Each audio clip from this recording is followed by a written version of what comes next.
Hello everyone, मैं शुभम आप सभी का मैथोलिक्स चैनल पर स्वागत करता हूं।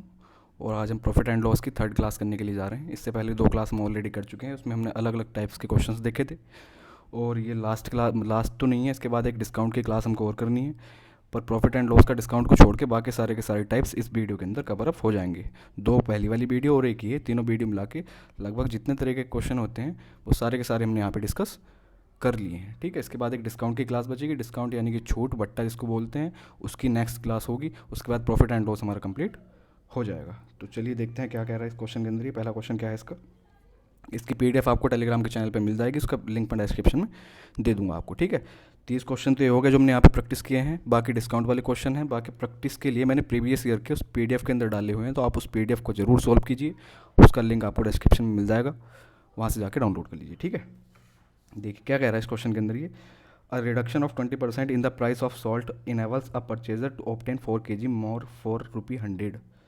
नमक की कीमत में 100 रुपये में 4 किलो चीनी, 4 किलो कोई भी चीज़, सॉल्ट की बात चल रही है, 4 किलो नमक को एक्स्ट्रा खरीद सकता है। ठीक है, तो the reduced price of salt पर केजी इज, किलो प्रति किलो नमक की घटी हुई कीमत हमको बतानी है। ये क्वेश्चन मैंने सेम दरअसल आपको, अगर आपने क्लास देखी हो मेरी परसेंटेज की जो मैंने कराई थी प्रोडक्ट कॉन्स्टेंसी के ऊपर, वहाँ पे मैंने क्वेश्चन बिल्कुल इतने अच्छे तरीके से 2-3 तरीके से डिस्क्राइब किया था कि किस तरीके से कर सकते हैं।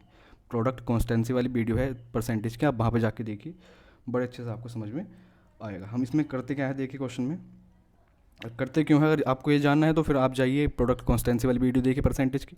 नहीं तो मैं आपको तरीका बता देता हूँ। एक्स मान के करोगे तो भी हो जाएगा, पर कोई फ़ायदा नहीं है। जिस तरीके से आपको सीखना है वो देखिए। प्राइस क्या है यहाँ पे, 20% की कमी हुई है प्राइस में।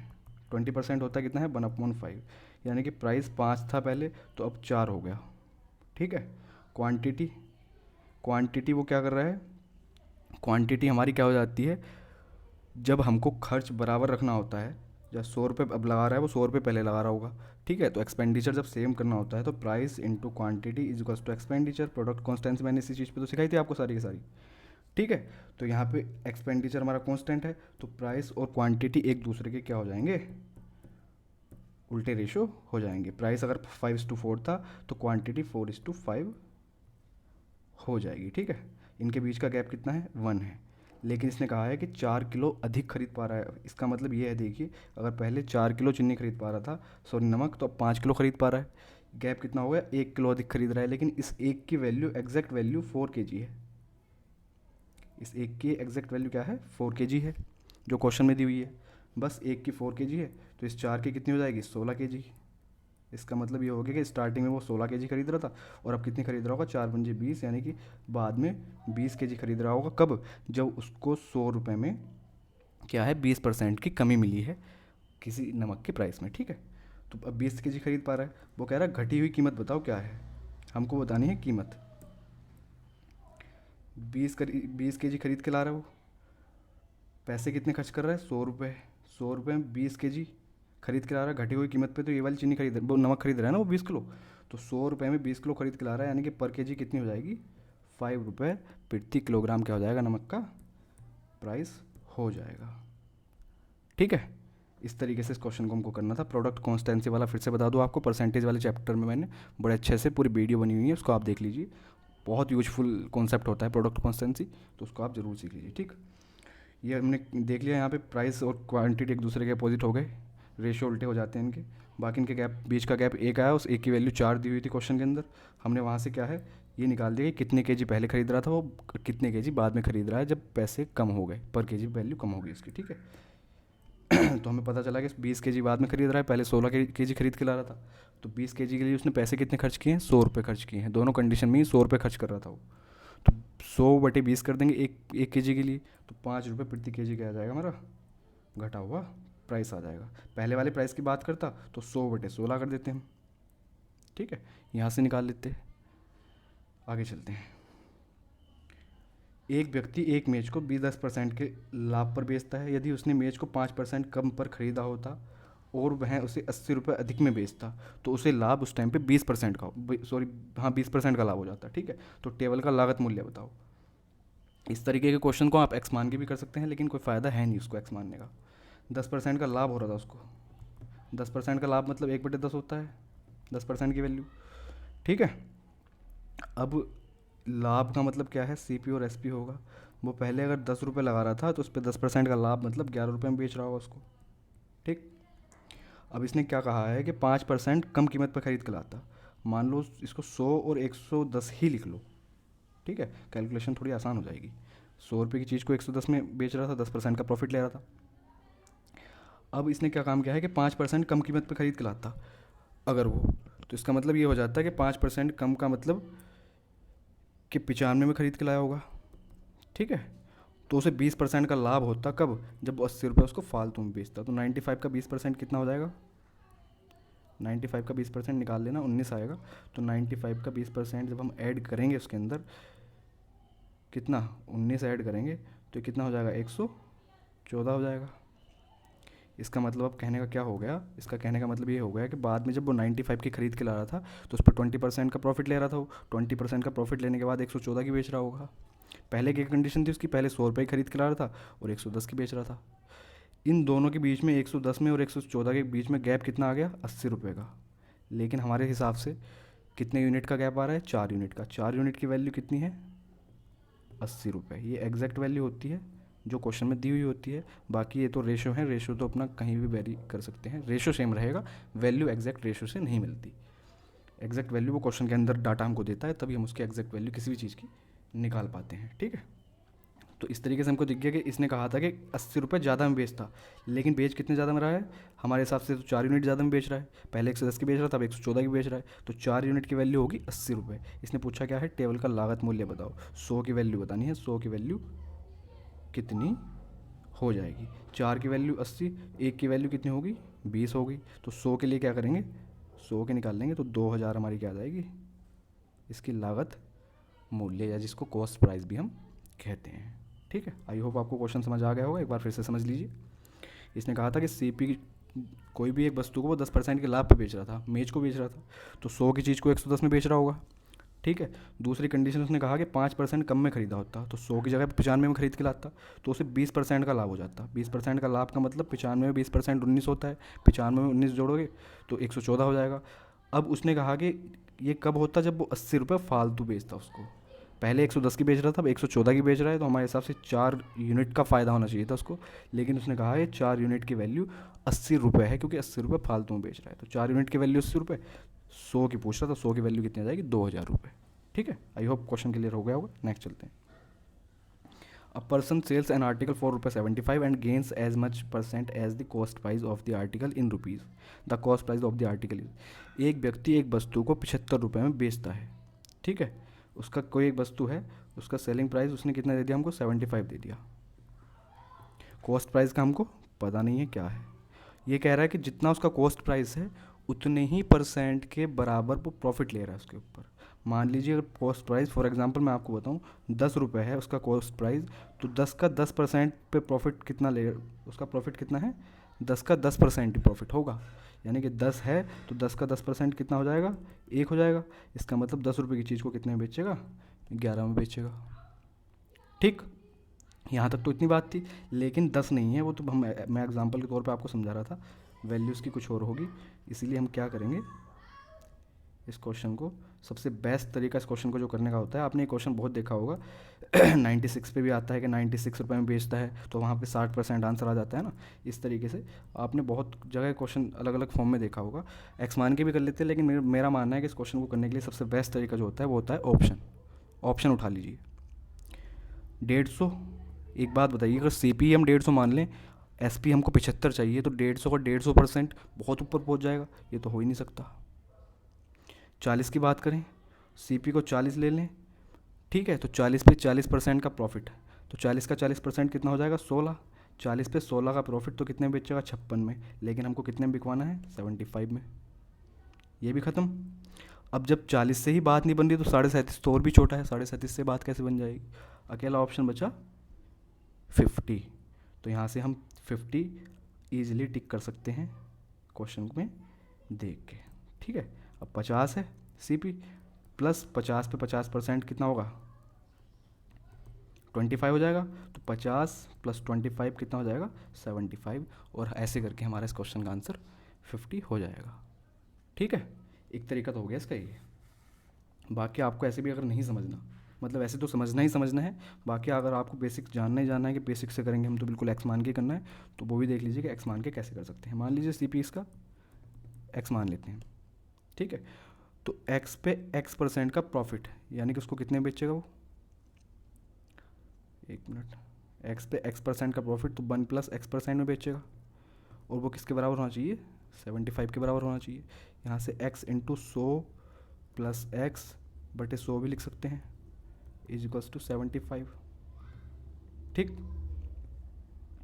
या फिर यहाँ से हम क्या कह देंगे, ये हमारी यहाँ से क्वाड्रेटिक इक्वेशन बन जाएगी क्या, x² + 100x और -7500 = 0। अभी क्वाड्रेटिक बन गई। अब आपको दिख रहा होगा यहाँ कि 7500 के ऐसे हमको 75 को ऐसे ब्रेक करना है कि जिनको घटा के ऐसे दो टुकड़े चाहिए कि जिनको घटा के क्या आ जाए, 100 आ जाए। तो 15×5 75, यानी कि 150 और 50 होते हैं। आप कर लेना, x की वैल्यू 150 माइनस में आ जाएगी और x की वैल्यू 50 जो है प्लस में आएगी, तो 50 हमारा आंसर हो जाएगा। ठीक है, ये x मान के हो गया। बाकी बेस्ट तरीका इसका ऑप्शन है, ऑप्शन से कीजिए। नेक्स्ट देखते हैं क्या है। A man had 100 kgs of sugar, part of which he sold at 7% profit and 17% profit. एक आदमी के पास 100 किलोग्राम क्या थी, शुगर थी, चीनी थी। उसने उसको दो पार्ट में डिवाइड कर दिया। दो पार्ट में डिवाइड करने के बाद उसने एक पार्ट को 7% के लाभ पे बेच दिया, दूसरे पार्ट को 17% के लाभ पे बेच दिया। तो कुल मिलाकर उसे हुआ क्या है, 10% का प्रॉफिट हो गया। ठीक है, तो उसने 7% के लाभ पे कितनी चीनी बेची, हमको ये बताना है। देखिए, इसमें सबसे बेस्ट तरीका अगर इसका मैं बताऊं तो एलिगेशन होता है। एलिगेशन लगाइए। एलिगेशन अभी मैं आपको लगा के यहाँ बता दूंगा कि कैसे लगाना है, लेकिन अच्छे से इसका यूज कैसे करते हैं, क्यों लगाते हैं, कहाँ पे लगाते हैं, इस चीज़ को सीखेंगे हम एलिगेशन वाली क्लास में। ठीक है, अभी एलिगेशन आप देख लीजिए कि एलिगेशन लगाते कैसे हैं। हमको दिख रहा है कि 7% और 17% दो पार्ट लगा रहा है, बीच का कॉमन क्या हो गया, उसका बीच का कॉमन हो गया 10%। ठीक है, कॉमन वैल्यू क्या होगी, 10%। तो आप यहाँ 7% रखिए और बीच में रख देंगे 10%। ऐसे करके 17 में से 10 जाएंगे तो यहाँ कितना बचेगा, 7 रेशियो 10 में से 7 जाएंगे तो यहाँ क्या बचेगा, 3। ठीक है, ये हमारे क्वांटिटी का क्या आ जाता है, क्वांटिटी का रेशो आ जाता है यहाँ से डायरेक्ट।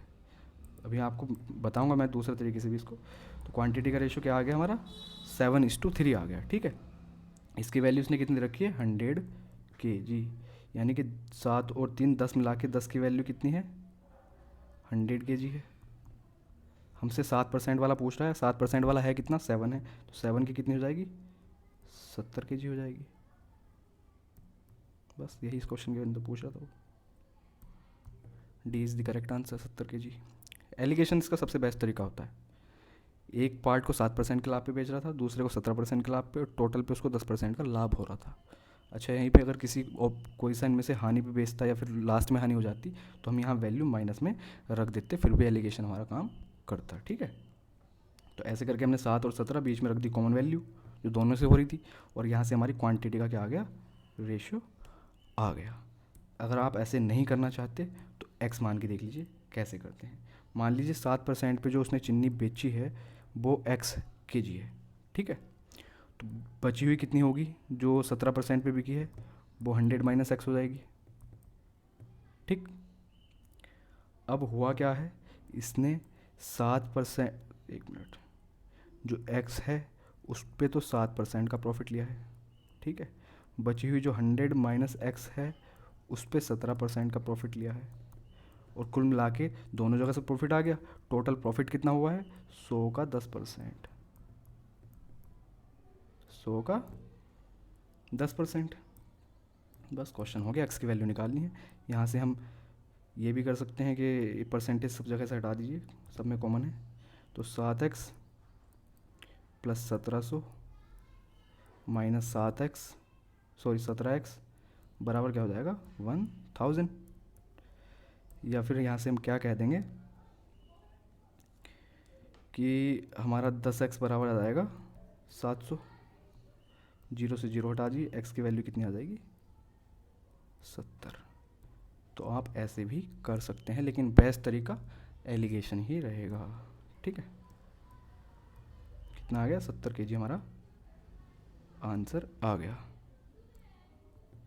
नेक्स्ट देखते हैं क्या है क्वेश्चन हमारा।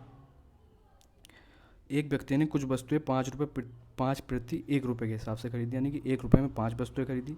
समान संख्या में ही 4 प्रति 1 रुपये यानी कि 1 रुपये में 4 के हिसाब से खरीदी। और उसने क्या काम किया, उन वस्तुओं को मिला दिया।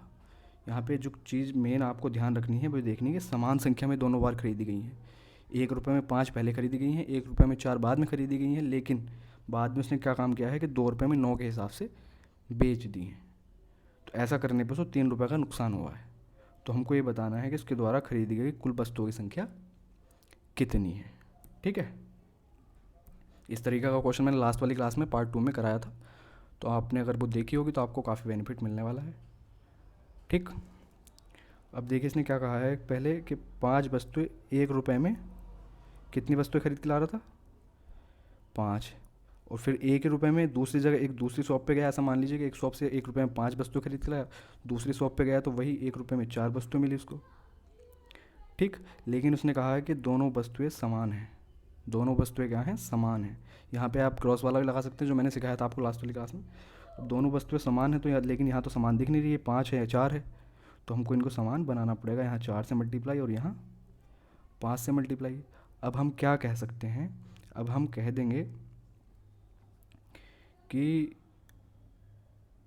5 चौके 20 और 4 एकम 4, 4 रुपये में पहली जगह से जहाँ से वो ख़रीद के लाया था 4 रुपये में 20 वस्तुएं खरीद के लाया।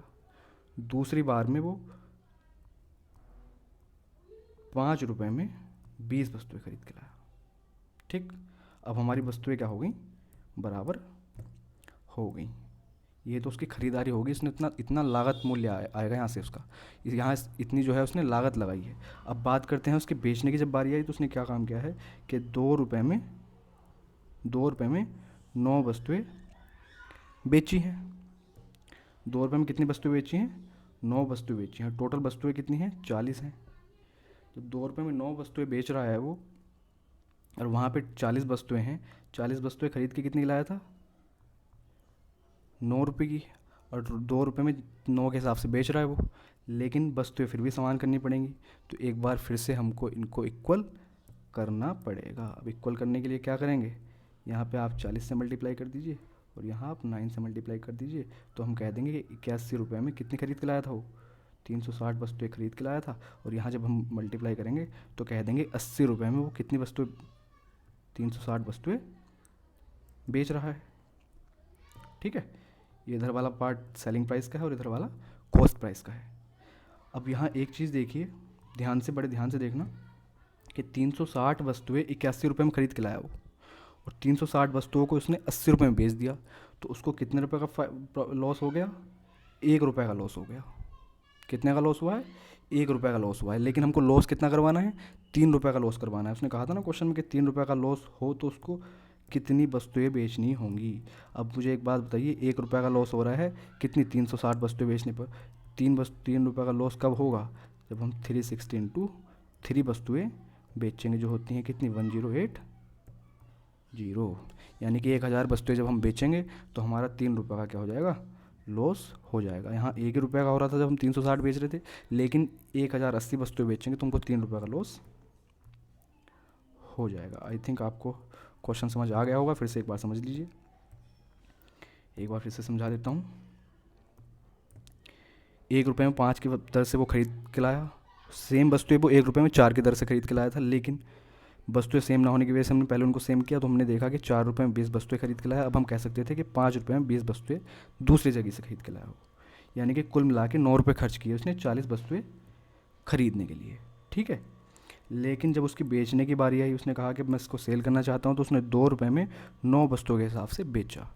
वहाँ 40 वस्तुएं, यहाँ 9 वस्तुएं, तो या तो फिर हम यहाँ से एक एक वस्तुओं की वैल्यू निकाल लें, उसमें भी सेम ही चीज़ करनी होती है। लेकिन अगर हम पहले ही वस्तुओं को सेम कर लें, जैसे कि वहाँ 40 हो रही हैं, यहाँ 9 हो रही हैं, तो दोनों का एलसीएम कितना आ गया, 360 आ गया। तो हमने कहा कि इधर तरफ हम 40 से मल्टीप्लाई कर दें इधर तो 360 बन जाएगा, और उधर 9 से मल्टीप्लाई कर दें तो भी 360 बन जाएगा। ऐसा करने पे हुआ क्या, हमको पता चला कि 80 रुपये में 360 वस्तुएं बेच रहा है, जबकि खरीद के कितने लाया था वो 360 वस्तुएं, 81 रुपये में। ठीक है, तो ऐसा करने पे 81 रुपये में 80 रुपये कमा रहा है वो।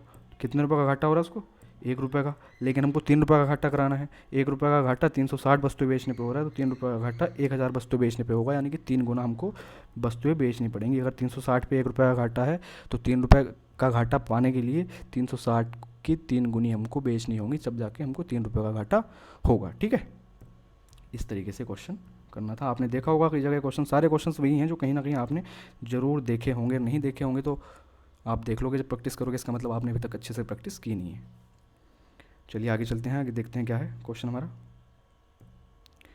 यदि दुकानदार को सामान खरीदते समय 20% और उसे बेचते समय 20% का लाभ होता है तो कुल लाभ प्रतिशत क्या होगा। ये क्वेश्चन बड़ा कंट्रोवर्शियल है, पहले से ही, आज से नहीं, जब एसएससी में आया था, क्योंकि एसएससी ने इसका आंसर 44% किया था, 10% पे आया था तो वहाँ पे 21% किया था, है ना। लेकिन ऐसा नहीं होता। इस क्वेश्चन को थोड़ा सा समझने के लिए ऐसा देखिए कि जब वो वस्तु खरीदने गया तो किसी ने उसको कहा कि 100 रुपये की है, ठीक है, तो वहाँ पे 20% का फ़ायदा लेके आ गया, मतलब 20% कम में खरीद के लाया उसको। तो 100 रुपये की चीज़ को खरीद के कितने की लाया, 80 रुपये की। उसकी जेब से 80 रुपये गए, लेकिन इस 100 रुपये की चीज़ पे 20% का प्रॉफिट लेके उसने बेच दिया, यानी कि 120 में बेच दिया। ठीक है, कुल मिला के उसको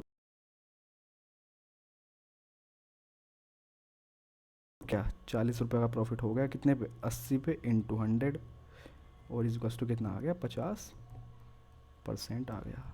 इस तरीके से इस क्वेश्चन का आंसर 50% आता है। लेकिन एसएससी ने जब ये क्वेश्चन दिया था इस तरीके का एक, तो उसमें 44% आंसर किया था, जो कि सारे टीचर ही उसको मना करते हैं और होता भी नहीं है उस तरह से वो। ये जब दरअसल ये क्वेश्चन जो है उसका है, जो ये होता है ना दुकानदार, जो होता है बेईमान दुकानदार वाले क्वेश्चन आते हैं, बेईमान दुकानदार के ऊपर क्वेश्चन है। तो बेईमान दुकानदार वाले जो क्वेश्चन आप करोगे तो वहाँ पे आप इस कॉन्सेप्ट को अच्छे से समझ पाओगे। 100 रुपये की चीज़ थी, 80 रुपये में ले आया, 120 में बेच रहा है, क्योंकि 100 की चीज़ जितने की थी वो तो थी, उस पर भी 20% फ़ायदा ले रहा है वो, तो कुल मिला के 50% का उसका प्रॉफिट हो जाता है। नेक्स्ट देखते हैं क्या है हमारा question. The percentage of loss when an article is sold at ₹50 is the same as that of profit when it is sold at ₹70। जब एक आर्टिकल को 50 रुपये में बेचा जाता है तो सेम घाटा होता है उसको, सेम हानि होती है जब वो 70 रुपये में उसको बेचता है, तो उस टाइम पे जितना उसको प्रॉफिट हो रहा होता है। ठीक है, तो वस्तु का लाभ या हानि प्रतिशत क्या है ये हमको बताना है। तो मान लीजिए ये उसका कॉस्ट प्राइस है, लागत मूल्य है किसी भी वस्तु का। ठीक, एक बार वो 50 में बेच रहा है, एक बार वो 70 में बेच रहा है, कोई दिक्कत नहीं। अब यहाँ से यहाँ तक जाने में जो उसका परसेंटेज लॉस हुआ है, और यहाँ से यहाँ तक जाने में जो उसका परसेंटेज लॉस हुआ है, वो क्या है, बराबर है।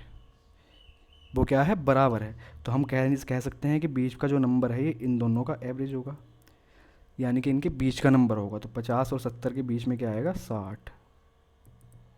क्या आएगा, 60 आएगा। तो उसका कॉस्ट प्राइस क्या हो गया, 60 हो गया। अब हम कह सकते हैं कि 60 रुपये उसका सीपी था, तो यहाँ भी 10 रुपये का लॉस हो रहा था उसको, और यहाँ 10 रुपये का फ़ायदा हो रहा था। होने दोनों सीपी पे हैं, कॉस्ट प्राइस पे, ये तो हमको पता है। बस तो परसेंटेज भी सेम आएगी, परसेंटेज भी क्या आएगी, सेम ही आएगी। तो इस तरीके का क्वेश्चन जब भी आए ना कि इतने में बेचने पे इतने की हानि हो रही है और उतनी सेम प्रॉफिट हमको इतने में बेचने पे हो रहा है, तो उनका बीच का एक एवरेज ले लिया करो, औसत ले लिया करो, वो उसका कॉस्ट प्राइस हो जाता है। ठीक है, बाकी आप और आसानी से करने की कोशिश करोगे तो भी आंसर यही आना है, इसलिए ज़्यादा दिमाग लगाने की ज़रूरत नहीं है इसमें।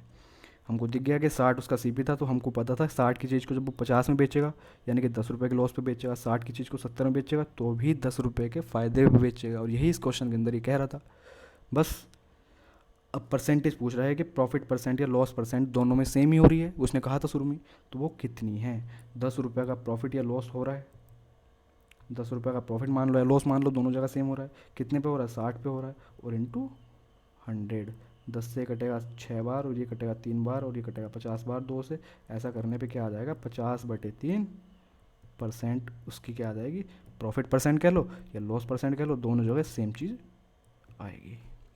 ठीक है, ये क्वेश्चंस मैं पीडीएफ अपलोड कर दूंगा आज की, तो आप पहले खुद से करने की कोशिश कीजिए, नहीं होते तो आप इस पीडीएफ को देखेंगे, ज़्यादा अच्छा रहेगा। नेक्स्ट क्वेश्चन देखते हैं। An article is sold at 20% profit if its CP and SP are less by 10 rupees and 5 respectively.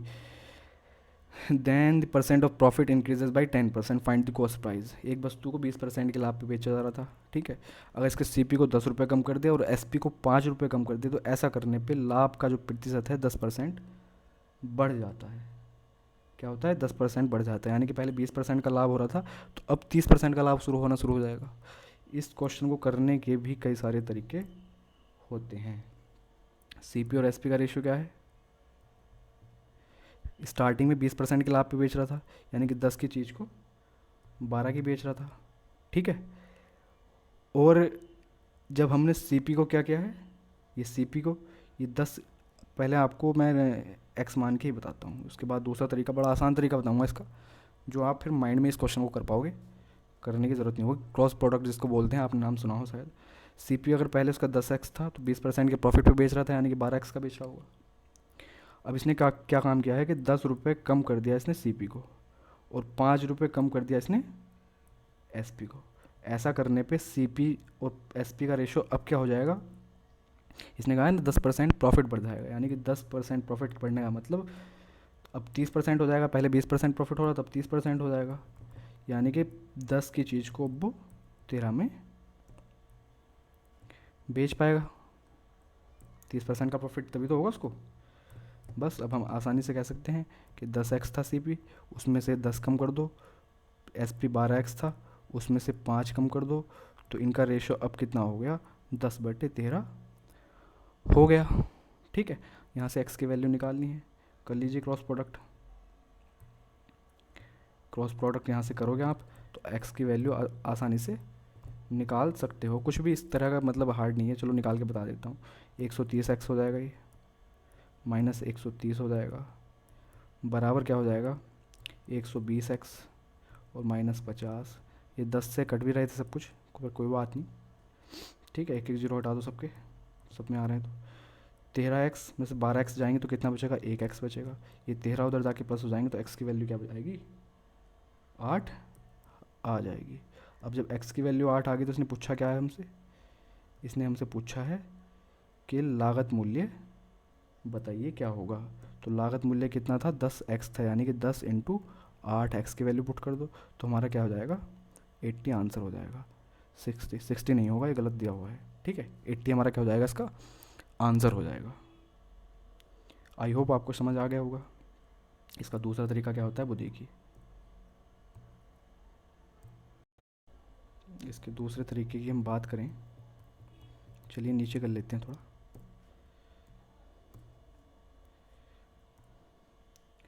देखिए पहले सीपी और एसपी के रेशियो की बात करते हैं। पहले सीपी और एसपी का रेशियो कितना था? 10:12 था। बाद में 10% का प्रॉफिट एक्स्ट्रा होने लगा, मतलब 30% का प्रॉफिट होने लगा, यानी कि 10 की वैल्यू 13 में बिकने लगी। ये हुआ कब है? जब हमने सीपी को 10 रुपये कम किया है और एसपी को 5 रुपये कम किया है। ये चीज़ मैं आपको बड़े अच्छे से बताऊंगा जब रेशो के हम क्वेश्चन करेंगे, वहाँ पे भी। ये जो है हमने ऊपर कैलकुलेशन जो की है ना, ये वाली इस कैलकुलेशन का ही दूसरा रूप है कि इतनी हमको एक्स मान के ना करना पड़े। इसका नाम है क्रॉस प्रोडक्ट। क्या नाम है इसका? Cross product. अब क्या करना है इसमें? इसकी मल्टीप्लाई इसके साथ, इसकी मल्टीप्लाई इसके साथ। 13 की मल्टीप्लाई 10 के साथ करेंगे तो 130 आएगा, 10 की मल्टीप्लाई 12 के साथ करेंगे तो 120 आएगा। इन दोनों का ले लीजिए डिफरेंस, कितना आ गया? 10। तो हमारे रेशो आ गए 10 यूनिट की वैल्यू क्या हो जाएगी? 10 यूनिट की वैल्यू के लिए ऐसे ही सेम ये करेंगे और ये करेंगे। 10 की वैल्यू 13 के साथ करेंगे तो कितना आएगा? 130। 10 की वैल्यू 5 के साथ करेंगे तो कितना आएगा? 50, ठीक है। और यहाँ से अगर दोनों चीज़ साइन सेम है तो साइन लेने की हमको ज़रूरत नहीं है, ठीक है। 130 और 50, इन दोनों का डिफरेंस कितना आ जाएगा? 80। यानी कि 10 की वैल्यू कितनी है? 80 है। बस यही तो पूछा था। सीपी कितना मान रखा था हमने? 10 मान रखा था, 10 की वैल्यू 80 डायरेक्ट आ गई। इतनी चीज़ें दिमाग में ही करनी होती हैं। इसको क्रॉस प्रोडक्ट मेथड बोलते हैं। इसको अच्छे से एक्सप्लेन मैं करूँगा जब हम रेशियो वाला पढ़ेंगे, ठीक है। इसको हम प्रॉफिट लॉस रेशियो में भी लगा देते हैं, परसेंटेज में भी लग जाता है, CISI में भी लग जाता है, ये कॉन्सेप्ट सभी जगह लग जाता है, ठीक है। तो देखते हैं, आई होप आपको समझ आ गया होगा ये, ठीक है। क्या था कि 13 की मल्टीप्लाई 10 के साथ 130, 12 की मल्टीप्लाई 10 के साथ 120, 130 120 का अंतर 10। बस इतना तो काम दिमाग में कर लेना था। फिर नीचे वालों को मल्टीप्लाई, 10 की मल्टीप्लाई 5 के साथ 10 पंजे 50, 10 की मल्टीप्लाई 13 के साथ 130, 130 और 50 का डिफरेंस 80। तो 10 की वैल्यू डायरेक्ट कितनी होगी? 80 हो गई। ये कुछ नहीं किया हमने, कोई जादू नहीं दिखाया यहाँ। कभी आप जादू सोच रहे हो ये कोई जादू है, जादू नहीं है। ये जो हमने लिखा हुआ है ना यहाँ, इतना कुछ ये यहाँ किया है एक्स मान के, सेम चीज़ ही हमने वहाँ की है, लेकिन हमने वहाँ पे एक्स नहीं माना। इस कैलकुलेशन को सॉर्ट करने का वो क्रॉस प्रोडक्ट वाला तरीका है। अप्लाई कहाँ कहाँ कर सकते हैं, जहाँ पे भी आपको दो रेशियो इस तरीके से दे रखे हो, एक रेशियो और दूसरा रेशियो, पहले वाले रेशियो में से कुछ घटा या बढ़ा रखा हो तो उसकी एग्जैक्ट वैल्यू को नीचे रख दिया करो और फिर इसको अप्लाई कर दिया करो। ठीक है, कहने का मतलब ये है कि जहाँ पे भी इस तरह की स्ट्रक्चर आपकी बन जाए वहाँ पे आप क्रॉस प्रोडक्ट अप्लाई कर सकते हैं। ठीक, नेक्स्ट क्वेश्चन देखते हैं क्या है। एक व्यक्ति दो घड़ियाँ ए और बी को कुल 650 की लागत से खरीदता है, यानी कि ए और बी उसने दो घड़ी खरीदी है और कुल कितने रुपए खर्च किए हैं, 650 रुपये खर्च किए हैं। ए को 20% के लाभ पर और बी को 25% की हानि पर बेचता है। ऐसा करने पे दोनों घड़ियों के लिए समान विक्रय मूल्य प्राप्त होता है। ठीक है, तो ए और बी के क्रय मूल्य क्या होंगे। आप इसको ऑप्शन से भी ट्राई कर सकते हैं, पर नहीं करेंगे हम ऑप्शन से, आप कर लेना अगर आपके पास समय हो तो। इतना अगर हम ए की बात करते हैं तो सी पी और एस पी ए के लिए क्या हो जाएगा, एक मिनट, ए के लिए सी पी और एस पी की बात करते हैं। इसने कहा है ए ने 20% के लाभ पे बेचा है, मतलब 20% का लाभ क्या मतलब है कि 10 की चीज़ को 12 में बेचा होगा। ठीक, बी ने एक आर्टिकल अपना, यानी कि जो बी है आर्टिकल उसका दो घड़ियाँ बी ने, अच्छा बी जो घड़ी है उसने उसको 25% की हानि पे बेचा है। 25% का मतलब होता है 1/4। इसका मतलब ये हो गया कि 4 की चीज़ को उसने 3 में बेचा होगा। क्लियर है, कुछ नया नहीं किया यहाँ तक। ये ए के लिए है और ये बी के लिए है, लेकिन अभी यहाँ से करना क्या है हमको, यहाँ से इसने एक चीज़ कही है कि एस पी जो है इन दोनों का एस पी सेम है, लेकिन हमको तो सेम दिख नहीं रहा। ऊपर वाले का एस पी 12 है, यहाँ इसका एस पी 3 है, तो ये सेम थोड़ी ना है। तो हम क्या करेंगे, इनके एस पी को सेम करेंगे। वहाँ 12 है तो ठीक है, इस 3 को हम 12 बना सकते हैं। कैसे, 4 से मल्टीप्लाई कर दो इसमें, 4 से मल्टीप्लाई करेंगे तो बी के लिए अब एस पी 12 हो गया और सी पी 16 हो गया। हाँ, अब कह सकते हैं कि ए को जो उसने बेचा है 10 रुपये का खरीद के 12 का बेचा है, और बी को उसने 16 रुपये का खरीद के 12 रुपये का बेचा है। तो क्या यहाँ से हमको दिख नहीं रहा कि ए और बी के सी पी यानी कि कॉस्ट प्राइस किस किस रेशो में है, 10:16 में। ये देखिए उसके लिए 10 है और यहाँ पे 16 है क्या, कॉस्ट प्राइस, जो उसकी लागत मूल्य है। और इसकी ही वैल्यू उसने हमको कितनी दे रखी है, कितनी दे रखी है, 650। इसको और थोड़ा छोटा अगर हम कर लें तो 5 बार जाएगा ये, और ये 8 बार जाएगा, यानी कि कुल मिला के क्या हो गया, ये 13 हो गया। और 13 की वैल्यू उसने हमको कितनी दे रखी है, 650 दे रखी है। और दोनों की अलग अलग पूछ रहा है, तो एक की वैल्यू कितनी हो गई, 50 हो गई। 5 की कितनी हो जाएगी, 250 हो जाएगी। 8 की कितनी हो जाएगी, 400 हो जाएगी। 5 अट्ठे 40 और 5 पंजे 25, तो 250 और 400 क्या हो जाएंगे, हमारे इसके कॉस्ट प्राइस हो जाएंगे। ठीक है, कहाँ गया, बी ऑप्शन इसका करेक्ट आंसर हो जाएगा। ठीक है, तरीका तो ये हो गया, बिल्कुल बेसिक था, इसमें कुछ एक्स्ट्रा नहीं किया हमने। बाकी इसका दूसरा अगर हम तरीका देखना चाहें कि कैसे और कर सकते थे इसको, तो एक चीज़ और देखिए, हम और क्या कर सकते थे इसके अंदर। ए को उसने 20% के लाभ पे बेचा है, यानी कि 120 में बेचा होगा। ए का सेलिंग प्राइस आ गया, और यही सेलिंग प्राइस बी के भी बराबर है, बी के सेलिंग प्राइस के, लेकिन बी की जो वैल्यू है उसने 25% की हानि पे बेचा है, यानी कि 75% में बेचा होगा। बस 15 से कर दीजिए, 15 अट्ठे 120, 15 पंजे 75। तो यहाँ से हम कह सकते हैं, क्या कह सकते हैं कि भैया 8A बराबर आ गया कितना, 5B आ गया।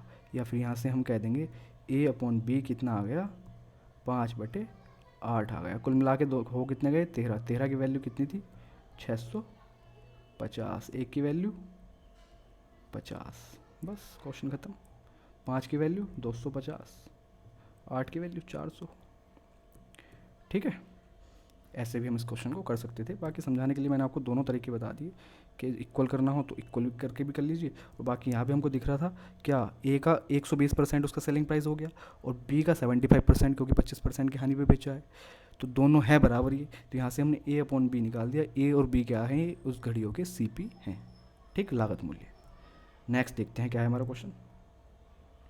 Y selling 33 metre cloth a loses money equivalent to selling price of 11 metre, find his loss percent. इस तरीके का क्वेश्चन हमने कल किया था, आपको याद हो तो लास्ट वाली क्लास में, मतलब कल तो नहीं, जो लास्ट क्लास थी हमारी पार्ट सेकंड। 33 मीटर कपड़ा बेचकर ए को 11 मीटर कपड़े के विक्रय मूल्य के बराबर हानि होती है, तो उसकी हानि प्रतिशत क्या है ये हमको बताना है, ठीक। मैंने क्या बताया था इस क्वेश्चन के लिए, स्पेशली इस तरह के क्वेश्चन में मैंने कहा था कि जो भी चीज़ हमको दे रखी हो कि इस पे इतना प्रॉफिट हो रहा है या इतना लॉस हो रहा है हमको, जिस चीज़ पे भी हो रहा है, सीपी पे हो रहा है सीपी मानेंगे, एसपी पे हो रहा है एसपी मानेंगे। इसने कहा कि 11 मीटर कपड़े के विक्रय मूल्य के बराबर हानि हो रही है, तो एसपी को मान लीजिए 1। तो 11 मीटर कपड़े का एसपी कितना हो जाएगा, 11 रुपये।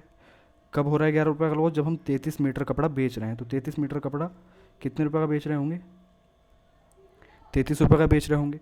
और ये 33 रुपये हमको कब मिल रहे हैं, जब हम इस पर 11 रुपये का घाटा खा रहे हैं, यानी कि लॉस हो रहा है हमको 11 रुपये का। तो सेलिंग प्राइस कितना रहा होगा, 44 रहा होगा, तभी तो हमको 11 रुपये का लॉस होगा। बस 44 की चीज़ को हम 33 में बेच रहे हैं, इसका मतलब 11 का लॉस है कितने पे, 44 पे इंटू 100। तो 11 चौक 44 और 4 से इसको काटोगे तो कितना आएगा, 25% हमारा आंसर आ जाएगा, ठीक है। ये ऑप्शन भी इसमें गलत दिया हुआ है, 25% करेक्ट होगा इसका, 50% करेक्ट नहीं होगा, ठीक है। तो 25% आंसर आएगा। 50% 11, अगर हाँ ये यहाँ पे इसको प्रॉफिट दे देता, यहाँ हानि की जगह प्रॉफिट दे देता और फिर प्रॉफिट परसेंट पूछता, तो हाँ बिल्कुल उसको फिर 50% का प्रॉफिट हो जाता, ठीक है। चलिए हमारी यही थे आज के क्वेश्चंस। तो हमारे लगभग प्रॉफिट लॉस की जो बेसिक चीज़ें थी, बेसिक क्या सारी कुछ हो गया कवर अप, जितने क्वेश्चंस थे सारे टाइप्स के लगभग। डिस्काउंट वाले बचे हुए हैं, यानी कि बट्टा वाले हम लास्ट एक क्लास हो रहेगी उसको कर लेंगे, प्रॉफिट लॉस हमारा कंप्लीट हो जाएगा। पीडीएफ आपको टेलीग्राम के चैनल पर मिल जाएगी, वहाँ से जाके आप डाउनलोड कर लीजिए और प्रैक्टिस कीजिए। बाकी आपको किसी भी हेल्प की ज़रूरत हो, कुछ भी हो, तो आप मुझे कमेंट बॉक्स में बता सकते हैं या फिर टेलीग्राम पे मैसेज कर सकते हैं, ठीक है। चलिए